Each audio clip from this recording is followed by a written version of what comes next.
The BS Report is a free-flowing conversation that occasionally touches on mature subjects. First of all, This is the BS Report with Bill Simmons. it might be cool, I don't know. And if it's not, I don't The care. BS Report with Bill Simmons. Bill Simmons works for ESPN. He's also named the sports guy, and he writes a comical sports column. He must be a popular dude. The BS Report. It's got a real dirty sound, like a rusty steak knife cutting through a well-aged steak. Now. Here's Bill Simmons. Welcome to the BS Report. Taping this on Memorial Day weekend. I got Kings season tickets this year. I have seen an inordinate amount of Kings games, and one of the Kings this year, they made the Stanley Cup Finals, and I like to congratulate myself for this because it was my winning experience from the Boston teams I brought to the Kings. They've only made the finals once. Now they're here in my first year. Dustin Penner, one of the heroes of this playoff run. How are you? I'm pretty good. Thanks for having me. Thanks for coming in. I appreciate it. You made so we're taping this on a Friday. 2 days ago, you guys made the finals in one of the weirdest endings I think I've seen in hockey. Dustin Brown hit somebody. Borderline knee, but I watched it in real time. There was a whistle. Like, I don't see how you stop on that penalty, right? Yeah, it's especially in overtime. If that's not offside and he dances around Brownie, they probably got a scoring chance, and he's going to be a guy that finishes hit every time, and he made contact with the shoulder, and right. He didn't even get a call from the league. So right, and it's like, so the other guy relaxes because he hears the whistle for a split second, but Brown's finishing the check, so they hit. Yeah. Everybody goes nuts. The Coyotes are all mad. The guy is to get carried off. Yeah. And then the play starts again. You guys immediately score, and you scored the winning goal. And now we have this handshake line. Actually, let's talk about the goal first. So I think you did the triple fist pump. Yeah, I was pretty excited. You broke that one out. I don't know if I've seen that one. You bend down on one knee and you did like the triple. It was over top though. Over the top. Yeah, that's right. Yeah. Okay, so you could juggle the underhand sometimes. Yeah. Sometimes you do this one too. I could have done both, but it was a good one. Yeah. And then everybody jumps on you. You guys all celebrate, and now the Coyotes are really mad and they're waiting in the handshake line. Yeah. And in about 2 minutes, you guys go from "this is unbelievable, we made the Stanley Cup" to "we might fight in the handshake line here." Yeah, everybody was pretty excited on our side, and I can see where Phoenix was coming from because it's a whirlwind of emotions to go from almost having, seeing a guy get hurt, right, and then thinking, well, we got a chance to win here. We're going to get a 5-minute power play because that's the high side for them. Yeah, is that they get a 5-minute power play and score, and that's what you expect. And then when there's no call, and they're still upset as the puck's being dropped, and we throw it in their net 30 seconds later, it's probably a pretty extreme low. So a couple of the guys seemed like they were kind of yelling at Dustin Brown. Shane Doan, and then number 11, he's got Hansel. Yeah. So hot right seemed now. like they were kind of giving it to him, and then Doan at one point turned around like he wasn't ready to let it go, and then I was like, here we go. This is going to be the first handshake line, but then it seemed like things settled down. But I have a feeling that you guys play them a bunch of times because you're in the same division. I have a feeling next year maybe there's going to be some carryover. There'll be some carryover. That might be a game I want to attend. Yeah, the first one will probably be. It might even happen in preseason, but we're not worried about that right now. Yeah, you're not worried about that right now. But it was pretty. It was a pretty heated series too. It was. I mean, first of all, their goalie Mike Smith, not afraid to just hit people in the back of the legs with a stick. No, not at all. I think that's the goal of our team, is to play in your face. Borderline. I wouldn't say annoying. It's probably not the right word, but right. Pesky. Yeah. We're pesky, and we don't stop, and we try to just keep coming or pouring it on, as they say. And right. When you do that and win the games, especially on the road, it builds up probably a lot of animosity on their side, and that's what you saw happen in Game 2 when we won 4-0. That was the slash that Smith laid on Brown, and when Brownie almost got put on a stretcher after getting hit from behind into the boards. Oh yeah, that was by Hansel, and then Lewis got hit too, which wasn't that bad of a hit, but still. Yeah, that's funny when Hansel gets mad in the handshake line about the hit, and it's like, your hit was worse. What are you talking about? Yeah. But the one thing I noticed with you guys, like, you didn't have I even wrote something about this during the end of the season. You didn't have the fighters, and it seemed like the first 2 rounds, the Canucks and the Blues, like part of their game plan was, we're just going to be really physical with these guys and try to push them around. And all that led to was they got a bunch of dumb penalties. And, it actually worked against them. But when you know that's coming, like, how do you guys deal with that? Well, we do have guys who can fight on our team. We don't have one of them is on our lineup, our heavyweight, Kevin Westgarth, and Clifford got hurt too. Clifford got hurt in the first game, I think, 10 minutes into the game. There's not a lot of fighting in playoffs, right? Because it's so dicey, and you leave it a lot up to the referee. Because if you go in there and take an instigating penalty, your team's down 2 minutes or 5 minutes, and then plus that player's ejected, so you're a man short. There's not going to be too much fighting. And as far as how we counteract that is, we just play in between the whistles. As hard as that is to do, we just try to keep an emotional level that protects our team. Well, I sit behind the net, and a lot of like these little after the whistle scrums happen right around the net because somebody either you hit the goalie's glove after the whistle, which is like the defenseman just coming right in with the cross checks when that happens, or like the guy stood a little too close to the goalie for a little too long. They don't like that either, so that gets. Yeah. And then it seems like so everybody jumps in, and then it's a lot of like, from what I can tell, everybody's saying, "What are you gonna do?" Yeah. Or F you. But it's like very like match. Simple. You just kind of go back and forth. Okay, I'll see you later. But nothing ever happens. But it's kind of like trash talk from White Men Can't Jump. But it's like the same conversation every time. There's not a lot of creativity or style points. No, it doesn't seem like garnered there. Yeah, it just seems like. And sometimes people be like, well, why don't we go over there? Like, they'll point to the corner. We'll skate around there. I'll meet you over there. It's like, yeah, okay, I'll see you later. Looking for a flagpole. Yeah. But it does seem like, so what are the all-time no-nos then? So hitting the goalie, like, way after he's already stopped the puck. Yeah, that'll That's guaranteed cross-check in the back of the head. Yeah, you're getting hit in the mouth or back of the head or slashed. Touching the goalie when he's behind his own net with the puck. Seems like that's just automatic. You're going to have to fight if you do that. Yeah, it depends, but more times than not, there's going to be an altercation after something like that. Right. Well, here's the thing, though. Mike Smith, who really is a creative kind of like playmaker. It's weird to call him a playmaker, but he's really good at like going behind the net and like passing.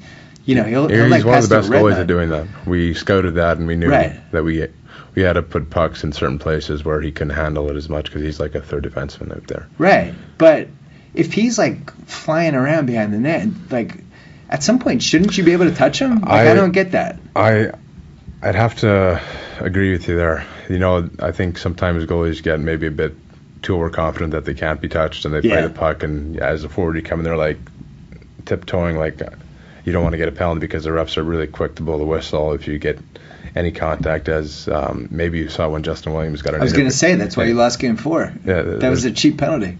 Yeah, it's that's what's in the back of your head when you're going down and seeing a goalie handling the puck is you just tiptoe. Right. And maybe just trying to get out of there as fast as possible. Yeah. Well, that call changed that game, and that was a weird game because you had this bike race. All the Kings fans had to get there like super early, or they were worried to get there. So everybody's in the building like an hour before that game. And you guys had dominated the first 3 games. So I think the feeling was like, oh, this is going to be awesome. They're going to make the cup, and we're going to see the celebration. And then nothing happened. Then that penalty happens. Then all of a sudden they immediately score. And I felt like the crowd kind of got freaked out. Like, can you sense that when you're on the ice? Like can you sense the nerves of the crowd a little bit? Yeah, you can definitely feel when the crowd is into it or when they're not. Yeah. And we knew that after they got that first goal, that's what you want to do as a road team is get that first goal and quiet down the other team's crowd. Right. And then when you apply pressure and you're always in the other team's zone, they have nothing to cheer about. So that's what Phoenix did. They played a very good Game 4. And, we outshot them. We could have tied it up. We could have scored a couple goals, but that's the playoffs. Their goal stole the show. But you did like you did in the other series. You just came back the next game and did your We didn't thing. want to go to Phoenix. Right. It was pretty warm there. We didn't. It's a little too hot for me. Oh, right. Yeah. Well, you're from Winnipeg. Yeah. South Winnipeg. Yeah. So you guys finally pull it off. You have all this momentum, and then the other series isn't close to being done yet. By the time people hear this podcast, we'll have a winner for that series. But do you believe in the whole losing momentum thing if you had like more than a week off? I mean, you guys must want to keep playing at this point, right?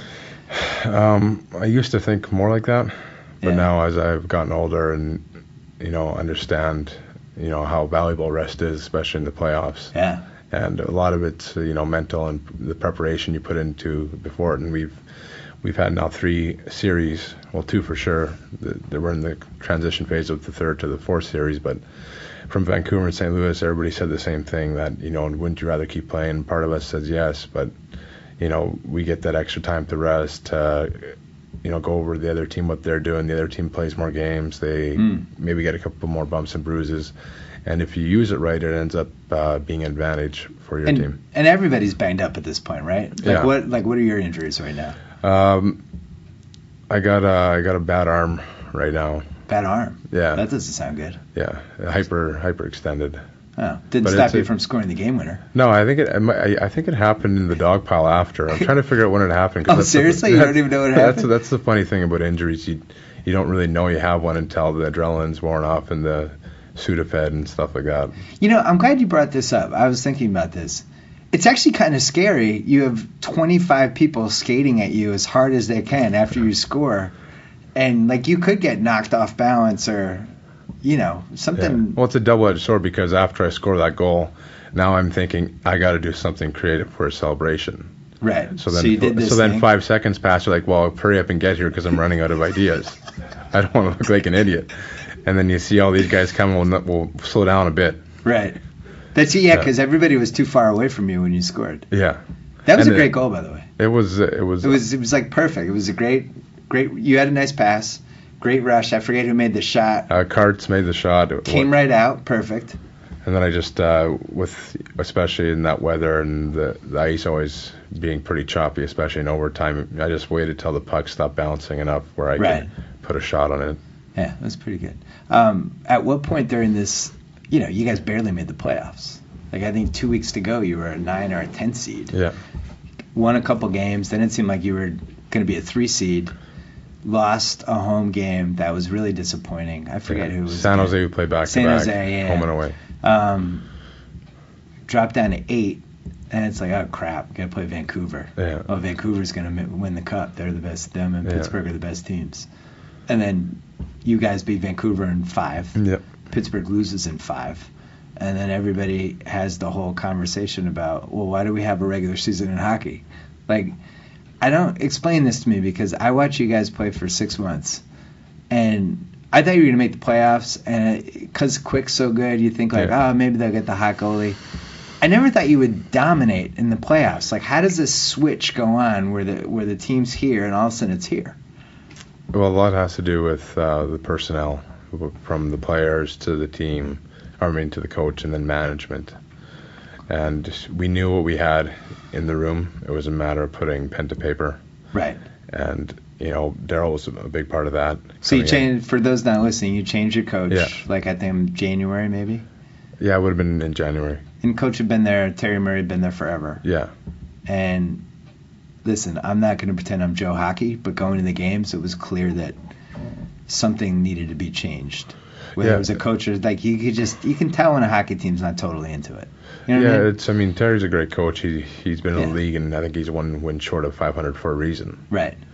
And sometimes it just happens that way. The only coach I know of that has held his job is, abnormally long is Barry Trotz in Nashville, who's been there, I think, since the inception of the franchise. Because you're gonna run out of tricks after a while to motivate your guys.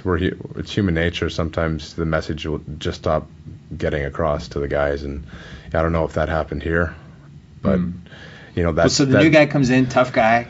Yeah, he's. Wants to play the young guys. Throws the young guys in. Stat was good. Seemed like you guys were a little more physical. New coach, right? Yeah, we got King and Nolan. They were brought up, and they hadn't played a lot of games. I think maybe 1 or 2. Really good, by the way. Yeah, I like they've both been playing guys. great. Yeah, and that's a huge part. It was when you have 2 top lines, or your top six forwards, especially in playoffs. The other team's going to gear their defensive, the most of their defensive capabilities towards those 2 lines. So you need other guys to step up from the foreground or the shadows. And King or Nolan, and as well as Richardson, Clifford, Fraser, Stoll, Lewis, they've been huge for us, and you don't get to where we are without contributions from guys like that. And then you made the Jeff Carter trade. Yeah. And all of a sudden, you guys basically had 4 lines. It felt like you could at any point play any of 12 guys and be in decent hands. Yeah, that was a big part of it as well. And it's nothing against Jack Johnson because he's a world-class defenseman. He was captain of the U.S. World Championship team. He's a great player, but we felt we needed to increase our offensive capabilities. Well, you had young defensemen too. Yeah, it's like we had people you could plug in. It's not like it was a devastating loss. You had other guys. Yeah, it worked out. They knew that Slava Voinov would come in and play at this level, and that's the move that Dean, our GM, wanted to make. So I think it worked out well for us because, like you said, it solidified 2 top lines. So then Carter comes in. I remember writing something after the trade. The team kind of seemed like it fell into place. And then he ended up getting hurt. It didn't seem like you weren't. By the time the Vancouver series rolled around, I was thinking in my head, like, man, I hope I get to go to 3 games. I hope it goes 6. I want to get 3 playoff games. Well, I'm sorry you didn't. Well, yeah, I only got 2. Yeah. And I don't know what to make of that series. I thought Vancouver was really good, and you guys just totally outplayed them. We're built for playoff hockey. Apparently. And not to say they weren't, but I think they might have been a bit tired from the year before. And I agree with you. And the first 2 games could have gone either way, but in playoffs, there are quite a few turning points during a game, whether it's a 5-on-3 or, when you score shorthanded goals the way we have. I think we've had 5 now. Yep. That's a huge. Do you have more shorthanded goals or power plays? We have more shorthanded goals. I think you have more power, shorthanded, which isn't necessarily good. It's a double-edged sword. Right. And our power play definitely needs to get better, and it will for the final series. But it's such a deflating thing for a opposing team to have happen when you get scored on a power play. And plus, they're fans because they're them and the Maple Leafs are probably the 2 most tortured fan bases. So once you go in there, and I'm a Bruins fan, this is what the Bruins were able to do last year. You hit the Canucks with 1 goal, like 1 momentum thing, and the fans get tight, they get nervous, and all that history starts coming in. And actually, you could feel a little bit with the Kings too. It's not like the Kings have had, Well, you could say that we had that feeling last year in playoffs against San Jose. We were up 4-0. Oh yeah. And then they get 1, they get 2, and you just. It's like a snowball at the top of a mountain. Right.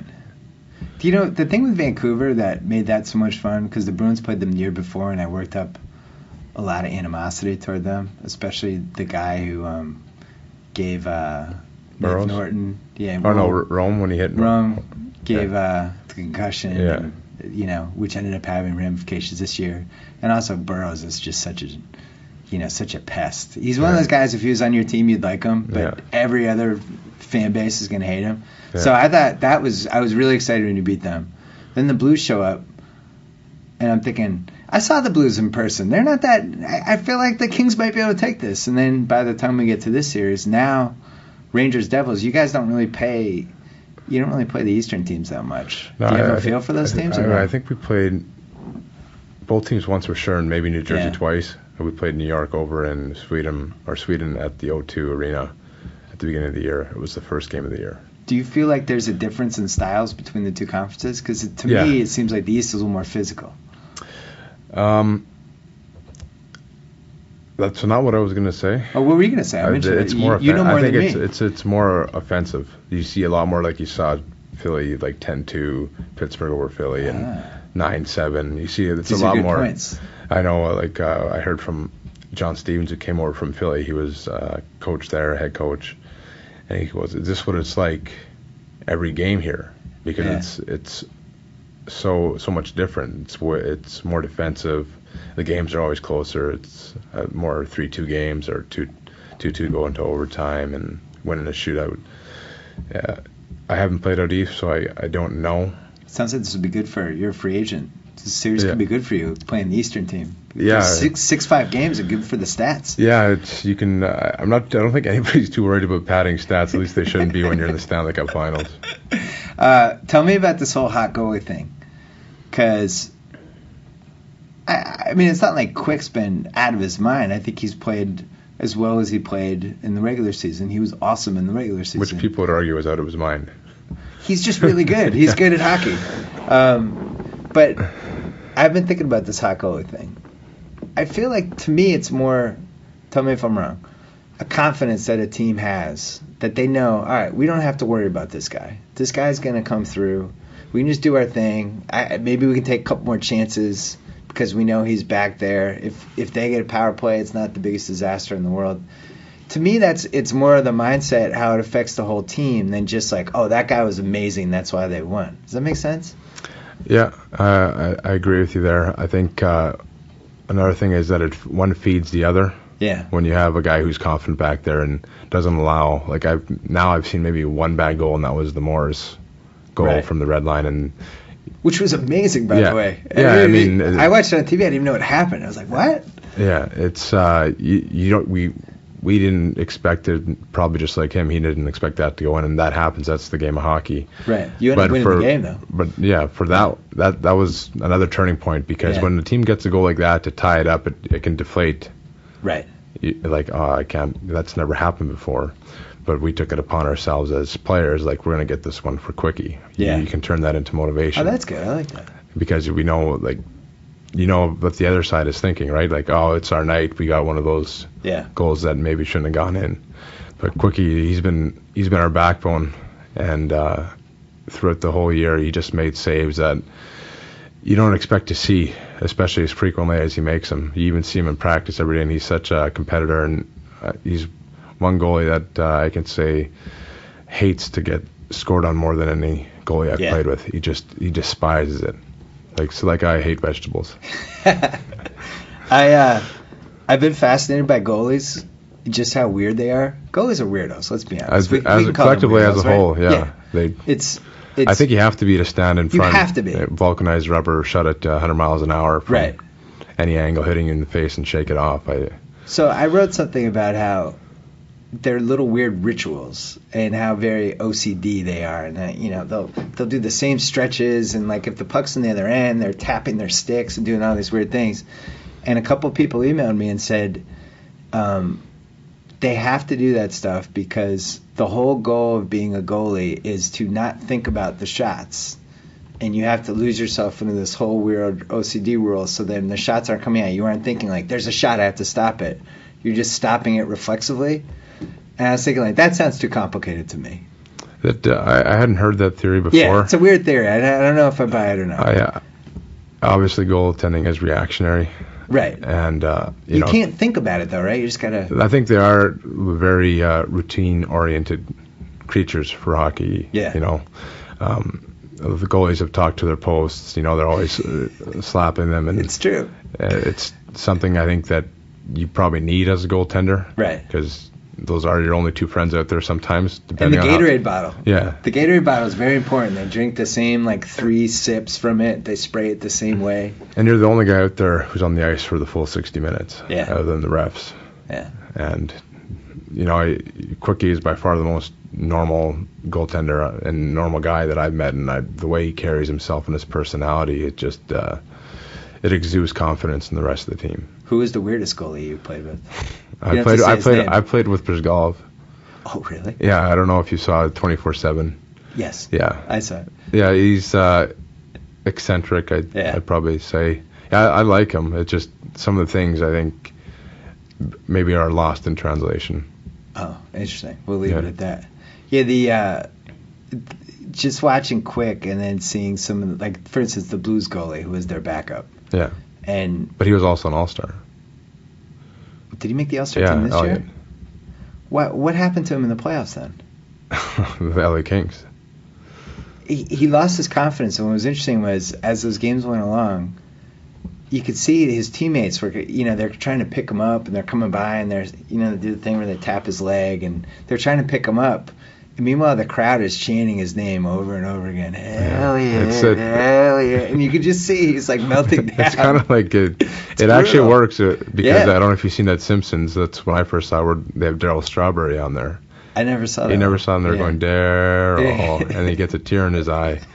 I laughed the first time at that, and then when you get it and play in the NHL and professional athlete, you do hear that stuff. You're like, oh, geez. Well, it was to Smith's advantage because you can't really Smith's one syllable. Yeah. So they had to do the Smith you suck chant, which I don't feel like is as good. But I think for the next round, the Rangers one, that could be a nice one. You go, Lundqvist. Yeah, Lundqvist is probably a bit easier. It rolls off the tongue better than Broad or probably. I don't know how they would do that one. Plus, can you really taunt Brodeur at this point? I mean, he's won like 15 I'm sure Stanley Cups. our Kings fans will. They'll try. But he is a Hall of Famer, and I don't know how many cups he has. I think 4 maybe. He's got at least 3. Yeah. Yeah. He's staggered over like a long stretch of time. Yeah, he's played close to 20 years. So we got to talk about you. You had kind of, I would say, a down and up season. Yeah, I saw you gave me 48 hours the other day. What did it? Oh yeah. No Penner bashing for 48 hours. Well, listen, I start going to the games, and the fans are yelling at you in my section. I'm like, what's up with this Penner? I'm like, Penner is not in shape, and they're complaining, and you seem like, I guess every hockey team has to have the one guy that the fans are just like, they're just looking at and they get mad at, and now you've turned it around on them. And you've probably been one of the best 4 or 5 guys in this whole playoff run. So what happened?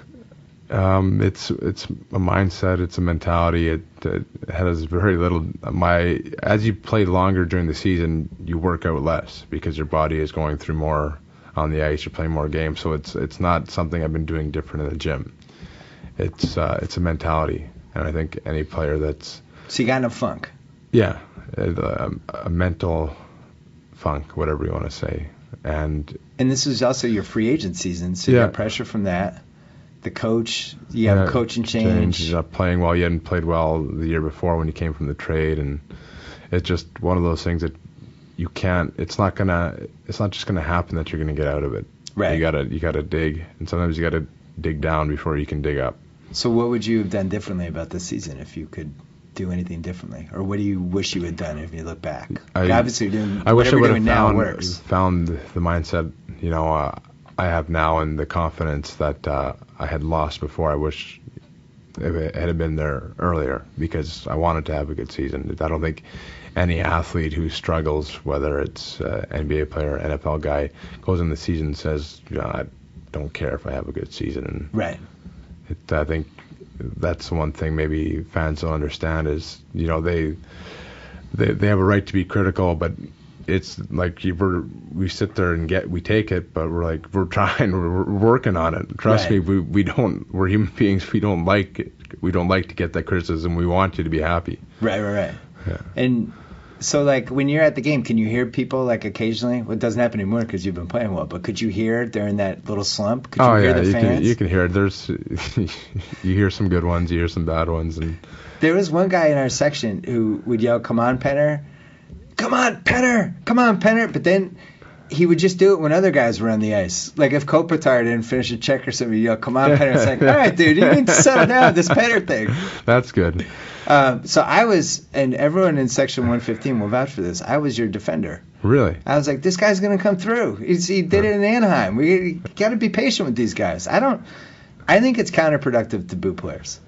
To boo your own players, I don't see the upside of it. It's not like it's going to make somebody go, I'm going to try now. The fans are on to me. Now I got to start trying. I just don't see that. I understand it. I think if you're losing 10, we got booed when I was in Edmonton a lot. We'd lose games 9-2, and then they'd start booing. But that makes more sense to me than if the other team scores 1 goal or you don't score on a power play in the first period, they start booing. It's counterproductive. Yeah. There's times to boo, and you guys certainly played a couple games. And people argue they paid their money, they can do what they want, and that's fine. But like you said, it's what's productive and what's not. Yeah, I don't think bumming out your own players is going to be the right move most of the time. There's times to do it though, but we never go into a game saying we want to get booed tonight. Right.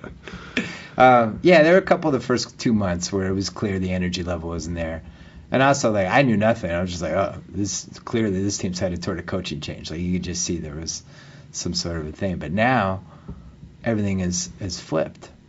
And, you go there now and the support is like 100%. I haven't heard anybody say anything the entire playoffs. Not just about you, but just in general. It's just funny how that can flip. Winning changes a lot. It does. It excuses a lot too. Yeah. Don't you think part of the thing with you though was that you had put up? I mean, you'd had some real good moments in the past. You're a 30-goal scorer at least once, right? Yeah. So and they needed goals. The Kings weren't scoring. So somehow you became, why can't this guy be the guy? Yeah, he's supposed to be the guy. It made sense. Yeah. So you didn't take it personally? No. Never? Maybe subconsciously sometimes, or in the back, like in the back of your mind, like you take it to heart maybe for a split second, but then you got to realize, you have to have some self-awareness and perception of who you actually are in regards to the fans, right? Like you're a player, you're a commodity who is supposed to, we traded for you, this is what we expect. And when you don't meet those expectations, you get the criticism. Right. And you were one of the higher paid guys on the team. That probably doesn't help either. No, that's something I got from when I went to Anaheim. Yeah. When you guys, the Anaheim thing, I mean, so you scored, what was it? You scored one of the game-winning goals in the finals, right? Yeah, it was in Ottawa. You were one of the heroes of that whole run. I think there was 20. 20. Well, yeah, you got to say that. I know. Yeah. So that led to you signing with Edmonton. That year and that Stanley Cup run, and it kind of, the way it worked out, being an older guy, I'd been to college for 4 years. Yeah. The team was up against the cap, the Anaheim, that is. That weird cap. And they didn't sign me or extend me before the free agency period. So we went into this purgatory where a team could offer an offer sheet, and then they would only have to give up, draft picks and stuff like that. So if they didn't get me, they didn't get me, but they could at least take a stab at it. Right. And they could calculate based on their personnel in the office what would be a number that Anaheim couldn't match. So that's what Edmonton did with your salary. So you go to Edmonton, you Yeah. leave the Cup champs. Which was, it took me, a couple weeks to make that decision. Plus, I can't imagine there's a better bonding experience than winning the Stanley Cup. I wanted to go to the White House. Oh, so you didn't get to go to the White House? I didn't get to go to the White House. Oh. I know, it'd be one of those things that you could say you've done. And you don't get to experience, you don't get to experience the fruits of your labor, because you go through all that hard work, and then a month later, you're on a different team. And so those guys get, they get to go through the ceremonies at the beginning of the year and all those things, and it's weird. It's a weird situation to be in. I talked to Tyson Chandler about this recently, because he was the second best player in Dallas. They win the NBA title. They decide not to. First of all, they have a lockout, so he can for 6 months can. Then lockout ends, he immediately signs with whoever, the Knicks, and Dallas doesn't. Dallas basically wasn't totally pursuing him to come back, and he's deeply disappointed about part of winning a title is being there with those guys after, and you're the champs, and you have those games this season after. It's kind of part of being the champ. Yeah. Oh yeah. Oh, here come the champs. When the Bruins came into LA in March, and it's it's a big deal. The champs are in town, you know, and you guys are thinking about it. You're stepping up your game. Exactly. So you kind of miss out on that. That stinks. What was it like to play in Edmonton? I would say that's a top 3 hockey crazy city. It is. There's not much else up there. Edmonton, Toronto, Montreal would be the top 3. Hockey means a little too much to the fans almost. Yeah, it's one of those places that you love to play when you're winning. Yeah. But we didn't do a lot of winning when I was there. I think the highest we finished was 29th, and it's one of those places that after a tough game you want to go home and you see Dairy Queen or McDonald's on the way home, and you want to I just want to get something just for me. Right. And then you pull through the drive-thru and you get that hairy eyeball. Really? Yeah. You think you should be eating that? Whatever. Oh, no. Okay, I'll have a water. I'm glad you brought this up because we got to talk about the whole pancakes thing. Yeah. Which you've embraced. I think the way you've handled it has been really good. So you said you got hurt because your wife made you pancakes, and you leaned over to smell them or eat them? What was the story? What was the story? Clear up the story. Well, no, it was a 1 o'clock game. Okay. So for hockey players, I know it's different for basketball because they show up 30 minutes, sometimes an hour before the game. Wearing shorts. Yeah. So for a 1 o'clock game, I get up around 8 in the morning, and I'm not going to have pasta with marinara sauce. Right. So usually it's a breakfast menu. And the pancakes were sitting on the table. And when you're as big as me, you don't do anything gingerly. Yeah. And I like to just flop down on a chair. And when you do that, your back has to support itself. Yeah. And especially if the chair's not, this was like one of those IKEA chairs you put together. Okay. So there wasn't a lot of support or cushion or spring-loaded shocks. And as soon as I flopped down, my back kind of swayed like it should naturally, but locked up because probably it swayed too fast. So it wasn't the pancakes' fault; it was the chair's fault. No, that was a very, very good manipulation by the media. Yeah, interesting. Yeah, I understand how they get to that point, but it's something that was. But you've embraced it, though. Yeah, you might as well. So pancakes became kind of, I don't know if it's a nickname, but mentioned occasionally. People would argue it's a nickname. It's not something I recognize if someone calls me that. I feel like in the stands they call you Penner, but so then you started a Twitter account and you made your homepage IHOP, which I thought was really, really funny.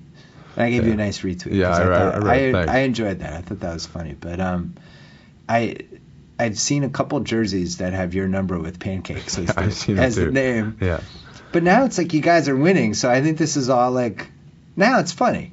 Yeah, exactly. And that's, if we weren't winning and I didn't have the playoffs I'm having now, I don't think it'd be as funny.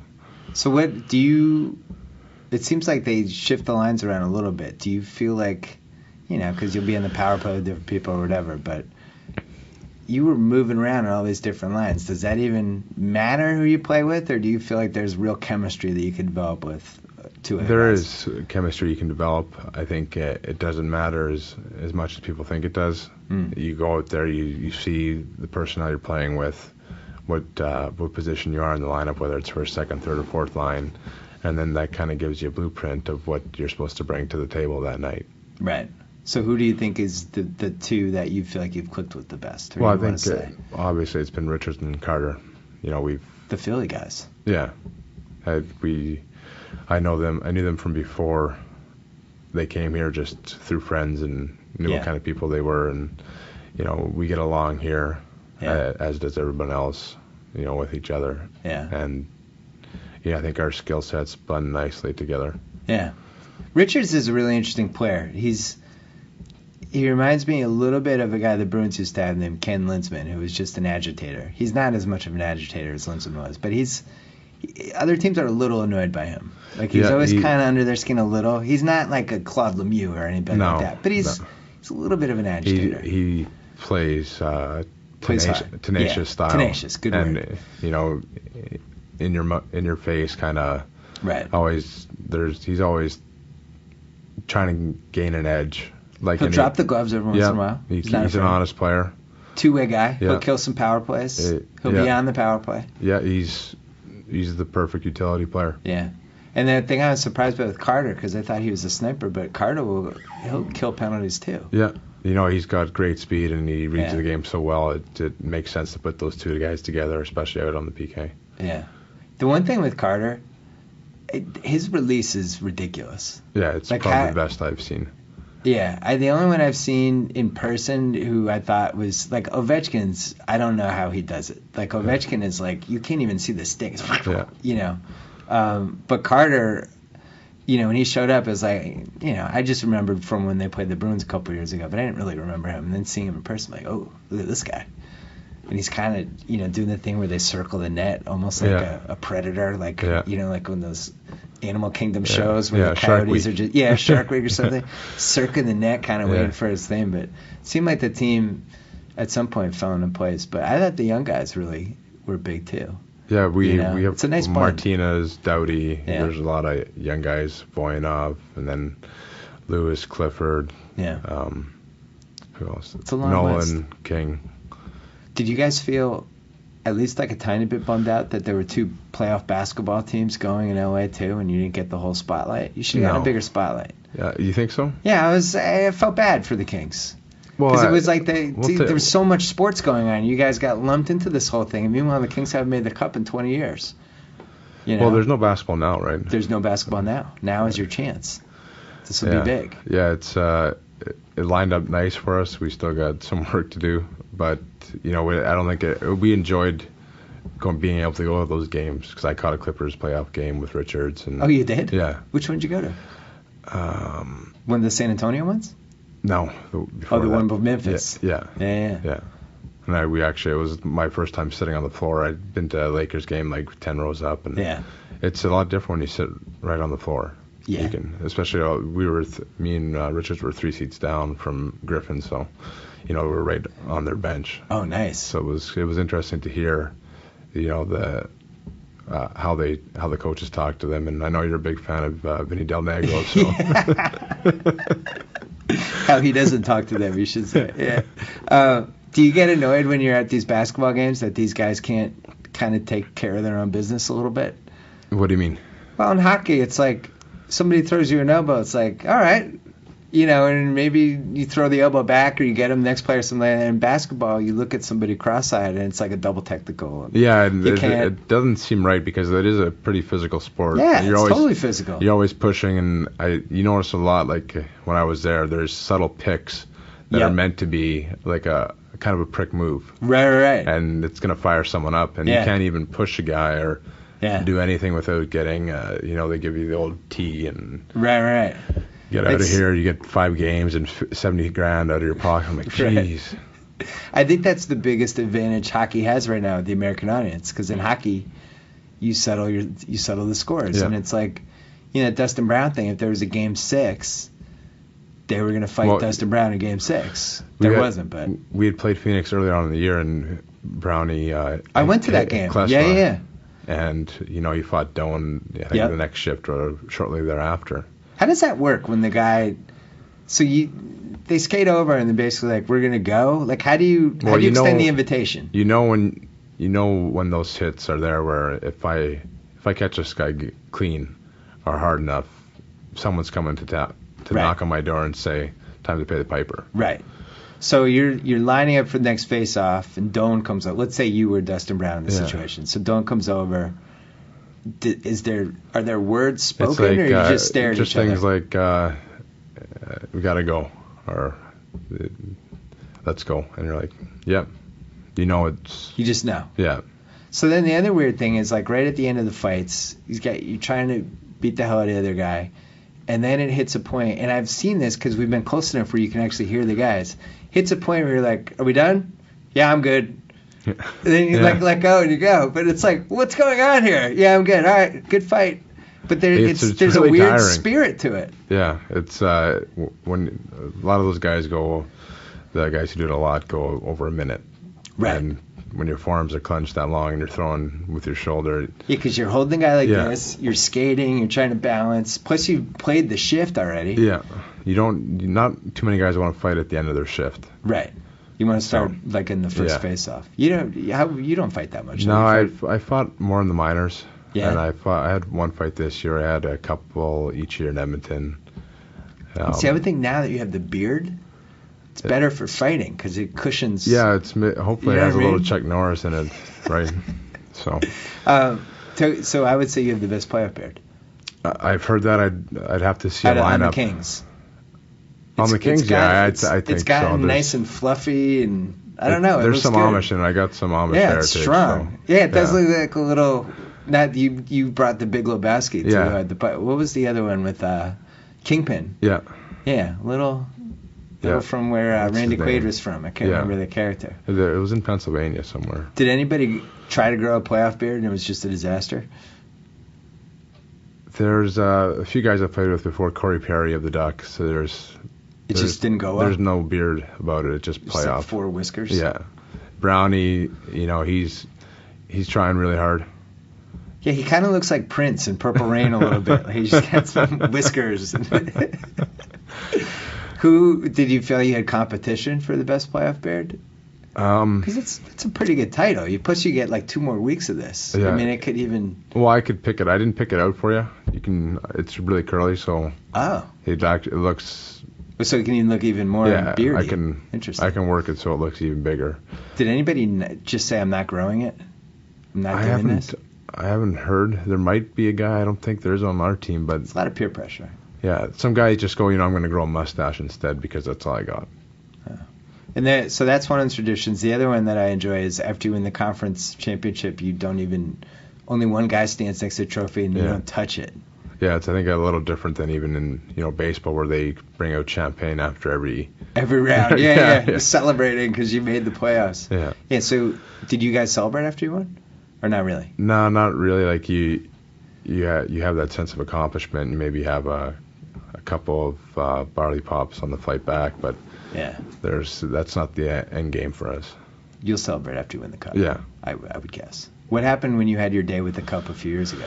Did you take it back to South Winnipeg? Yeah, I took it back to Winkler, and we just became a city I think a year ago, so it's a small town. I took it to the home rink. 3,000 people came out. I ended up 3,000 people? Yeah. That's awesome. Yeah, it's over half the town at that point, I think. We had the cup keeper, the guy who travels with it. Was it and Mike? He was saying it was Phil. Phil, okay, yeah. And he was saying how that's the part people forget is that every day when you have a day of the cup, it turns into a special like holiday type day for that player. Yeah. So you had a town of 5,000 people and 3,000 showed up, something like that. Well, yeah, the town was probably around 6, 7. Yeah. I don't know. There's probably more than 3, but this is too far back for my memory to accurately allocate who was all there. But did they give you the sign that says home of Stanley Cup Cup? You got the sign? I got the sign, home of Stanley Cup. It's gone now, but well, maybe it was a good day. I ended up getting heat exhaustion. So luckily my mom's a nurse and she strung up a couple of IVs to the ceiling fan and routed you back. Yeah, but I spent half the day with the town and my family and friends back home having a barbecue, and then went back up to Winnipeg and partied with my friends up there. Sounds like a fun day. Last thing we should talk about, you're missing a tooth, which has become one of your signature things. My son is missing the same tooth. Really? And he's adopted you as that guy in the Kings who kind of looks like me. How did you lose the tooth? It was probably when I was 16 or 17. I got it knocked out. Hockey? Yeah. Elbow to the face, gone. Boom. And it just over the last 12, 13 years since that day, that gum, the bone in there just got so fragmented and chipped from getting hit, the fake tooth that was in there wouldn't hold. Really? So now they have to take bone from a cadaver and shove it in there, let it solidify for 2 months, and then put the tooth I have sitting in my car that's supposed to be in there back in. This summer? Yeah, it's just something that I don't want to do now during... Because I miss it. I enjoy using it to eat, and it's a lot. It's sometimes useful. I talk when I eat, so right. There's a nice escape route for the food. Oh no! That I'd like to close up. Yeah, I think it's working for you. I think the beard, the tooth, it's looking very hockey-ish. It makes me more recognizable. Yeah. I've noticed because why the people look and why is that guy missing a tooth and have a huge? He must play hockey. Yeah, exactly. It's a beard, missing tooth. All right. Well, Dustin Penner. I really hope this turns out well for the Kings. I've enjoyed watching this. I mean, I'm a Bruins fan, and I don't believe in sports bigamy, but my daughter, this has become her first favorite team. Really? And she, you won't like this, but she latched on to Kopitar immediately. Oh, of course. Because little kids I've written about this, they're front runners. They they'll ask around who's the best player. He is. Oh, that's my favorite player. Yeah. And then so she wears the jersey. But it's been really fun watching this whole thing unfold. And just for her, now she's like, who do we play next round? This is great. And she just assumes like this is an ordinary thing. And as you said earlier, and we saw it with the Bruins this year. I mean, it's hard to win 4 of these rounds, and it's even harder to do it the next year because how many games are you guys going to end up playing? Like 105, 106? At least. You count preseason, that's 8 games. We're over 100 now. Because I feel like the Bruins wore out. We're at this 102 year. Probably. Yeah, so you could get to 108, 109. Yeah. And then 4 months later, you're back trying to do this again. Yeah. I think out of all the sports, I think it's the toughest one to repeat. Now it is for sure. Back when there wasn't as many teams, it was probably a bit easier. Yeah. But with the schedule and the physicality of the sport itself, I think it's pretty tough. It's brutal, and especially sitting in. I don't understand the checks. Like, I guess your body just must get used to it after a while. It takes a lot to fire up the engine, I think, as you get older. It's the rubber band doesn't snap back the way it used to. It's brutal in person. Like it's the hits are much harder in person when you're close than you expect them to be. Yeah. And especially like guys hitting their face against the glass happens a lot more than I thought maybe it would happen. But just in general, man, it's like I can't even imagine after a double overtime game. I can't even walk the next day. That's sometimes you end up playing triple overtime games, and it's like 2 hockey games in one, especially in the playoffs. Times that in a playoff formula, and that's like 4 regular season games. My God. Somehow the Kings have not had a home game that was one of those 6-hour triple overtime games yet, which has been great. Yeah, we've only had 2 overtime games, and it's been the series. It's been on the road. Yeah. So I'm sure. I know it's coming. There's no way I'm going to get through the playoffs taking my daughter to every game and not have the 6-hour game that ends at 1:30 in the morning. So? And my wife's going to get mad. I know it's coming. We've been cheating it this whole time, but we wish you the best. Well, thanks very much. I'm excited for you. Congrats on the turnaround, too. Thank you. It was good. I was always defending you in Section 115. I appreciate it. All right. Thank you. So I get to sign off. Whoa! Thank you for downloading the BS Report with Bill Simmons. Too much fun. Check out more podcasts at the iTunes Music Store or at Pod Center at ESPNradio.com. Peace out.